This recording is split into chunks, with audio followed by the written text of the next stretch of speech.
Hey guys, welcome back to our channel. In this tech tutorial video we're going to show you how you can import repositories in your account on GitHub in 2026. So let us dive into this. Head over to GitHub, log into your account, navigate to repositories here. Now you may create a new one by clicking into this button here under repositories, or go with one of your already created ones.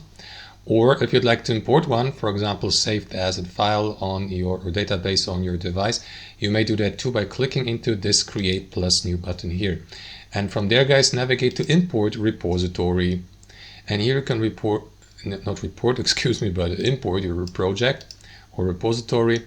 Just bear in mind, guys, that some of these fields are, of course, mandatory here. Like if you, for instance, have a specific URL source for the repository, enter it here. And after that, you may also add your username for the source repository and also the access token that will probably be needed for the given repository.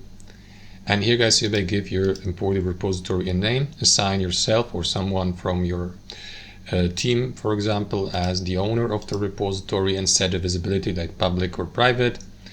And click into begin import here, and that's it, guys. That's how we do it. Thanks for watching. Hope you enjoyed it, got something from it, and we'll see you next time on our channel.